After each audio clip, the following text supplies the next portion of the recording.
Walaupun kita masih dihadapkan dengan kondisi pandemik yang wallahu alam akan berakhir sampai kapan.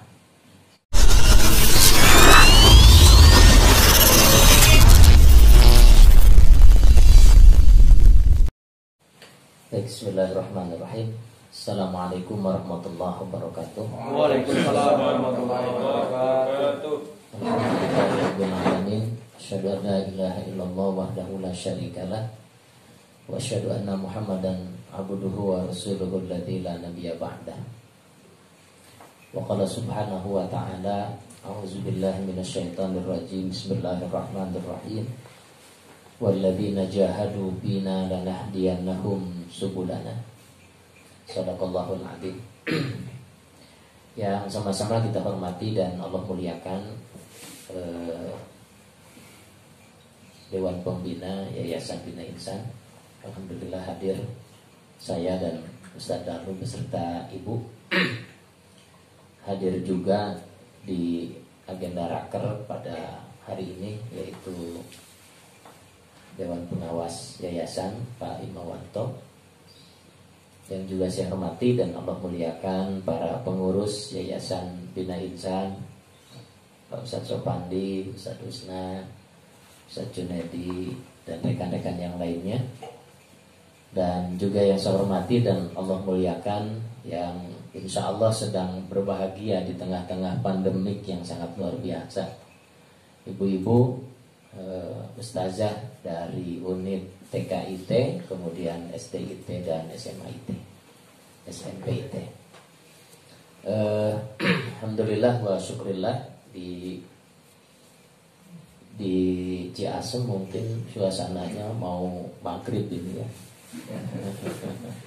Tapi di sini suasana masih jam setengah dua, jam 2. Jam 2-nya di sini, jam setengah 7 di Ciasem. Ya, setengah 7 di Ciasem.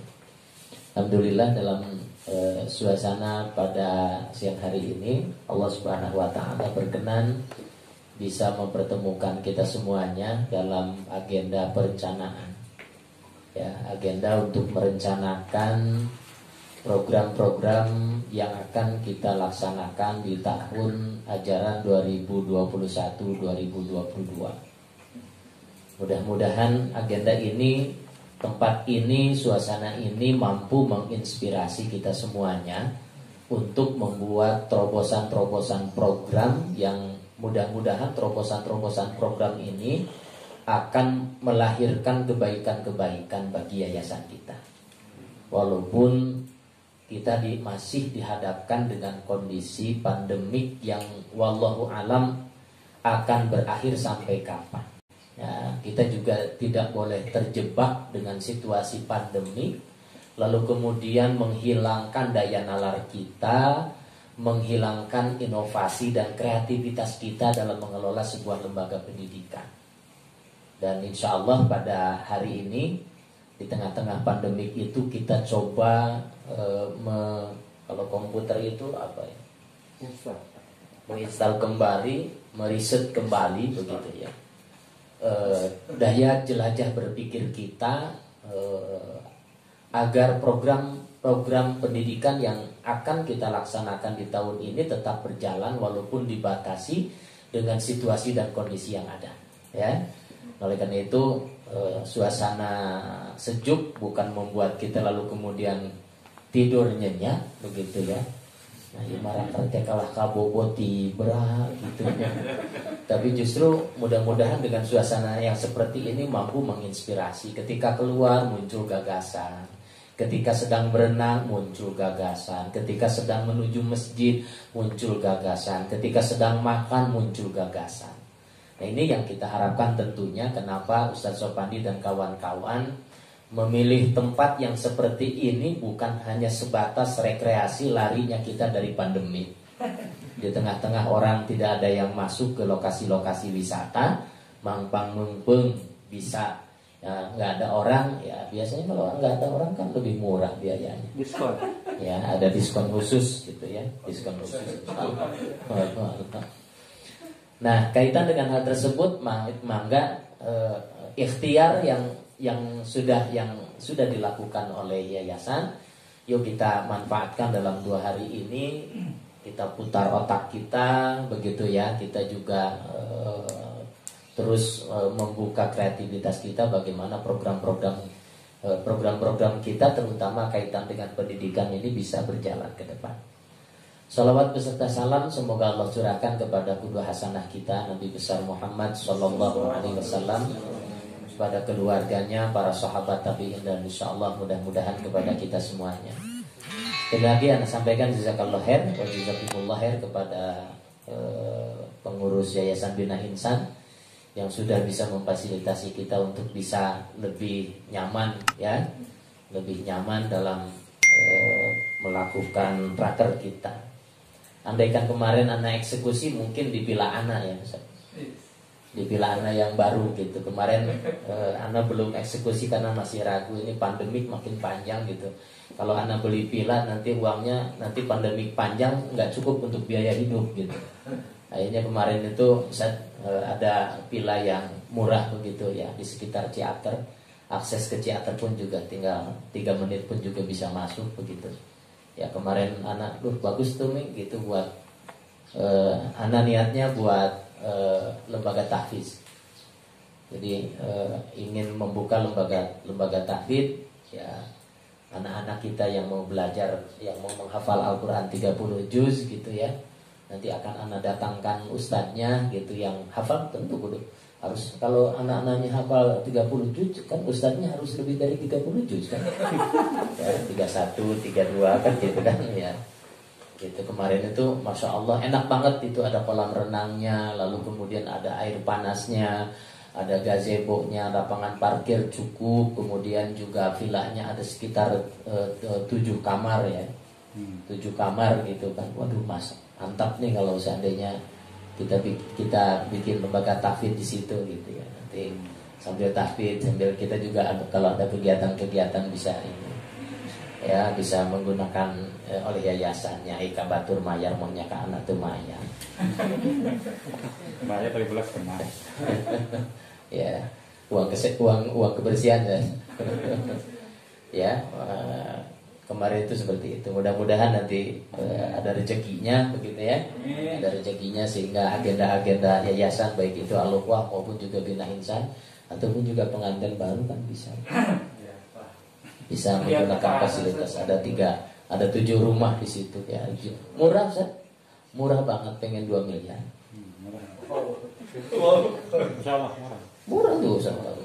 Ya, ada 7 rumah, kemudian ada kolam renang, ada gazebo, ada tempat mainan anak-anak luas, lalu kemudian ada kolam ikannya, kemudian juga tempat parkir, kemudian ada resto kecil-kecilan. Murah Ustaz? 2 miliar gitu. Ya, 2 miliar. Sama gesek jadi. Ya? Jadi minggu ini. Amin. Jadi Masya Allah gitu ya. Anda belum lihat ke situ, nanti coba lihat ke situ, survei gitu ya, deket bisa gitu. Ya cuman harganya 2 miliar. Kebetulan Anda juga beda dikit lah. Jadi nolnya beda dikit, entah 10 atau berapa. Ya. Jadi bedanya mungkin 1,7 lagi beda. Ya 1,7 lagi begitu saya. Ya kekurangannya. Ya tinggal sedikit kan, dari 2 miliar Anda baru punya 300 kan, berarti kan tinggal 1,7 lagi. Ya mudah-mudahan besok lusa tiba-tiba 1,7 itu ada gitu. Baik, asatidz dan ustadzah sekalian, di kalimat mukadimah sekaligus juga sambutan pada kesempatan pembukaan raker kali ini, Ana ingin mengajak kepada seluruhnya begitu ya. Dan insya Allah Ana pun juga sangat-sangat punya konsentrasi untuk ikut memberikan kontribusi pemikiran. Mudah-mudahan sampai besok selesai gitu ya, sampai besok selesai. Mudah-mudahan tidak ada gangguan apa-apa karena memang Masya Allah pandemi, keluarga besar Ana saja yang hari ini lagi mengap-ngemak, sedang lagi nafasnya lagi tersendat-sendat sekarang ya. Memang keluarga besar Al-Ukhwah sekarang lagi stay gitu ya. Stay, oksigen pun juga stay, tidak boleh ada oksigen yang kosong gitu kan. habis dipakai oksigen segera tambah lagi, isi lagi, terus begitu ya. Kita juga nggak mau karena kelengahan kita lalu kemudian menyebabkan ada di antara saudara keluarga besar Al-Ukhwah ini, ya kemarin kebetulan, ya bukan kebetulan, ada satu keluarga besar Al-Ukhwah yang meninggal dunia. Ya sudah sepuh sih, memang punya penyakit jantung. Si corona mah ya tamalah. Naon Noel wungkul. Nah, sedang stay betul-betul kita jaga. Al-Ukhwah Peduli pun juga kita stay gitu. Bagaimana ketika ada informasi ada informasi guru yang tiba-tiba demam gitu, kita langsung survei lalu kemudian kita langsung tangani apa yang bisa kita lakukan untuk bisa. Karena apa? Karena SDM itu sangat-sangat luar biasa penting buat kita. Jadi memang SDM itu merupakan modal yang paling utama. SDM guru, SDM pengurus yayasan itu harus betul-betul dijaga oleh kita semuanya. Ya, kesehatannya harus dijaga, kemudian kesejahteraannya pun juga harus dijaga. Jangan sampai ada guru yang ternyata dia dalam kondisi sakit, minimal kita share di keluarga besar mendoakan buat mereka. Ya, nah, sekarang lebih stay betul-betul. Malam ini pun juga tiap malam pun orang juga stay banget gitu. Ya, bisa ayah naon gitu, bisa ayah guru yang tiba-tiba panas lalu kemudian kita kirimkan vitamin, kita kirimkan obat. Jangan dibawa ke rumah sakit, nanti meninggal di rumah sakit COVID lah. Ya, repot juga kan gitu urusan. Mudah-mudahan bisa sampai besok. Anda berencana bisa sampai besok begitu, sehingga Anda bisa lebih leluasa memberikan pemikiran-pemikiran tentang pendidikan. Tapi kalau misalnya tiba-tiba malam atau pagi tiba-tiba ada kontak, Anda harus segera eksekusi, jadi mohon maaf misalnya. Tapi insya Allah akan Anda usahakan full, dan ke keluarga pun juga sudah sampaikan Abi akan full mungkin sampai besok gitu. Asatidz dan ustadzah sekalian, mengelola sebuah lembaga pendidikan sudah barang tentu bukan pekerjaan yang sederhana, dan jangan menganggap bahwa pekerjaan ini adalah pekerjaan sampingan. Jadi mengelola sebuah lembaga pendidikan itu jangan dianggap sebagai pekerjaan sampingan. Tetapi justru ketika kita mengelola lembaga pendidikan harus menjadi pekerjaan yang utama kita. Jadi kalau masih ada di antara kita, ini harus diluruskan gitu ya. Apalagi pengurus ya. Pengurus yayasan termasuk juga kepala sekolah yang masih muncul dalam benaknya bahwa bekerja di An-Naba itu adalah hanya sebatas sampingan. Ada pekerjaan pokok yang lain. Jadi kalau masih muncul ada pemikiran-pemikiran yang seperti itu, segera beristighfar ya, dan kembali fokus bahwa mengelola lembaga pendidikan ini adalah harus butuh keseriusan kita semua. Ya, butuh keseriusan kita semuanya. Bahkan beberapa para asatidz dari JSIT seringkali ketika diundang ke Pagaden itu, mereka mengingatkan kepada kita, kepada guru-guru yang terlibat dalam sekolah Islam terpadu, bahwa hadirnya kita, adanya kita dalam lembaga sekolah Islam terpadu ini adalah bukan karena faktor tidak ada pekerjaan di tempat yang lain. Apalagi kalau mengatakan, kenapa Ustadz ngajar di sekolah Islam terpadu An-Naba? Gawe di saja, beristighfar. Ya. Atau misalnya ada lagi guru yang mengatakan, kenapa Ustadzah kok ngajar di An-Naba begitu? Ya, saya tersesat. Ya, jadi masuk ke SIT An-Naba itu seolah-olah tersesat. Basic saya dulu sih, saya maunya sih kerjanya di perbankan, ya, mau kerjanya di kementerian, mau kerjanya misalnya di perusahaan, mau kerjanya di pabrik. Karena di perusahaan nggak ada, di perbankan nggak ada lowongan, kemudian di tempat-tempat yang lain nggak ada kesempatan. Ya sudah, ketimbang saya nganggur, lebih baik saya ngelamar ke sekolah Islam terpadu An-Naba. Jadi gimana kesimpulannya? Kesimpulannya saya datang ke An-Naba ya nggak ada pekerjaan, ya tersesat di jalan yang beberapa kali gitu ya, mengingatkan kepada kita sesungguhnya apa yang kita tapaki selama ini semuanya sudah on the track sesuai dengan kadar Allah. Jadi berangkatnya kaki kita untuk terlibat dalam sekolah Islam terpadu An-Naba ini bukan kebetulan. Terlibatnya kita dalam sekolah kita ini bukan kebetulan. Bukan karena tidak ada pekerjaan-pekerjaan yang lain. Ya, bukan karena tidak ada kesempatan-kesempatan yang lain, tetapi inilah yang ditakdirkan oleh Allah Subhanahu wa taala, dan yakinkan bahwa takdir Allah itu adalah terbaik buat kita. Allah itu sudah membuat jalannya buat kita gitu. Ya. Allah itu sudah melangkahkan kaki kita semuanya untuk berangkat menuju sekolah Islam terpadu An-Naba. Allah tahu persis bahwa An-Naba itu adalah terbaik buat kita. Ya. Bahwa yang kita sedang jalani sekarang ini adalah merupakan kebaikan yang diberikan oleh Allah Subhanahu wa taala kepada kita. Nah, kaitan dengan hal tersebut, oleh karena itu perlu kiranya mungkin diluruskan kembali di antara kita, khawatir masih muncul pemikiran-pemikiran yang lain terkait dengan keterlibatan kita di An-Naba. Yakinkan bahwa ini semuanya adalah by design. Kehadiran kita di An-Naba, Ustadz Sopandi di Yayasan Bina Insan, ada di situ, ada Ustadz Usna, ada Ustadz June, ada Pak Itang, ada Ustadz Lalu, ada Andi, ada siapapun termasuk para kepala sekolah, itu by design semuanya. Bukan ujuk-ujuk gitu.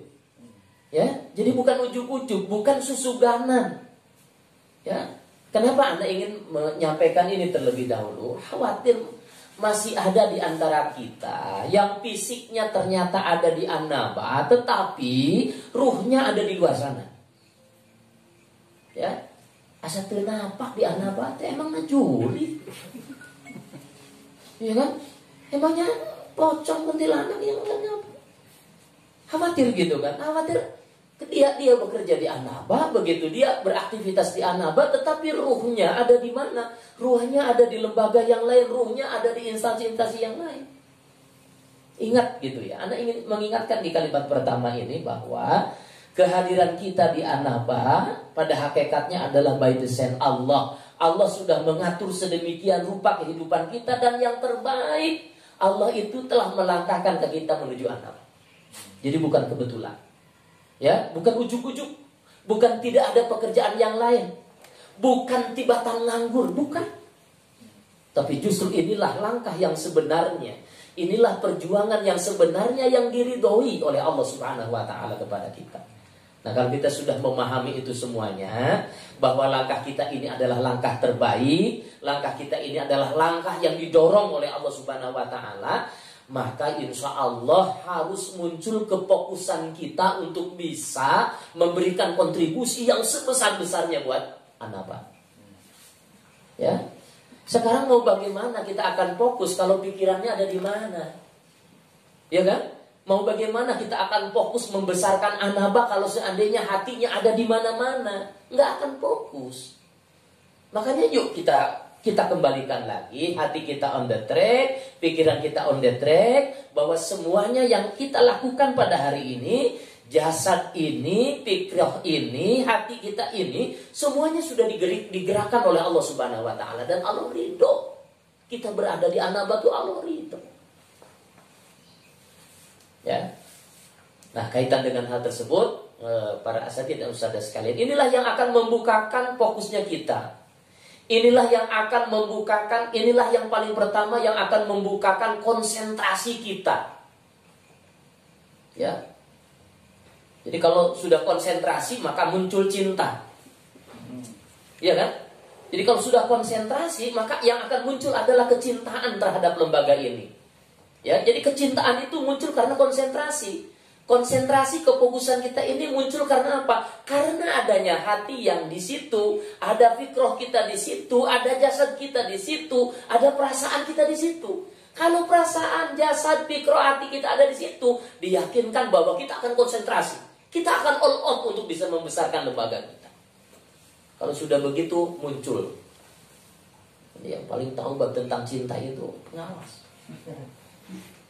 Muncul benih-benih cinta, makin subur benih-benih cinta. Kalau seandainya kita sudah konsentrasi, orang konsentrasi bakal muncul cinta. Dan kalau sudah muncul kecintaan kita terhadap lembaga gitu, terhadap lembaga kita ini, apa sih yang tidak bisa kita berikan untuk sebuah nama cinta? Kita akan berikan semuanya. Kalau orang sudah cinta itu udah nggak ada cinta yang diatur oleh waktu, ada nggak? Nggak ada cinta yang diatur oleh waktu. Kalau kita misalnya sudah cinta terhadap lembaga ini, ketika lembaga ini meminta kita kapanpun, nggak ada batas waktu. Kalau sudah cinta gitu kan, ya. Jadi kalau sudah cinta terhadap lembaga, bukan ukuran cinta itu dari jam 7 sampai jam 3.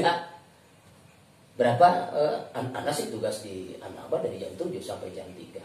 Ketika nanti Yayasan Bina Insan meminta saya jam 4, oh mohon maaf, kan cinta saya sampai jam 3. Mau begitu ibu-ibu dibukakan cintanya? Ya, mau begitu dibuatkan cintanya oleh seorang suami? Ya, oh suami saya cintanya dari jam 7 sampai jam 3, sisanya buat orang lain. Nggak bisa begitu kan? Nggak bisa begitu. Cinta itu akan melahirkan totalitas apa yang bisa kita berikan. Tidak terbatas waktu kalau sudah cinta. Kapanpun, dimanapun, ketika lembaga kita ini menuntut kita untuk bergerak. Dan pergerakan kita itu dibingkai dengan cinta. Dan kalau sudah dibingkai dengan cinta, maka yakinkan seberat apapun pergerakan kita akan dirasakan nikmat dan nyaman. Ya kan? Jadi selelah apapun pekerjaan yang diamanahkan oleh lembaga kita, kalau dibingkai dengan cinta, itu indahnya luar biasa. Akan dirasakan indah luar biasa. Nah ini yang pertama kali ingin Ana buka ya, buka fikroh kita semuanya, para pengurus yayasan, termasuk para kepala sekolah. Yuk kita bukakan fokus kita untuk bisa memberikan kontribusi yang sebesar-besarnya. Dan yakinkan bahwa anak buah kita di bawah, staf kita, guru-guru kita, itu sangat bergantung kepada pimpinannya. Kalau pimpinannya cintanya sampai jam 3, bisa jadi guru-guru cintanya sampai jam 12. Iya kan? Bisa jadi guru itu cintanya kurang dari cinta kita. Ya. Jadi kalau misalnya hari ini diundang, yang diundang pimpinannya dulu gitu ya. Kalau nanti dengan guru-gurunya gitu semuanya begitu, semuanya di charter nih semuanya, di booking semuanya oleh Anaba gitu ya. Sebut berapa rumah oleh Anaba semuanya. Sengaja Ustaz Sopandi menginginkan hari ini hanya dengan para pimpinan pemangku kebijakan. Kepala sekolah itu pemangku kebijakan, pengurus yayasan itu pemangku kebijakan, kepala sekolah itu pemangku kebijakan. Agar apa? Agar cinta itu dimulai dari pemangku kebijakannya. Agar fokus kita untuk terlibat dalam kelembagaan ini dimulai dari pemangku kebijakannya. Maka insya Allah kalau seandainya cinta ini karatnya misalnya 24 karat, maka yakinkan anak buah kita, guru-guru pun juga memiliki cinta yang sama seperti kita. Memiliki kesemangatan yang sama seperti kita. Ini yang harus menjadi fokus dalam mengelola lembaga.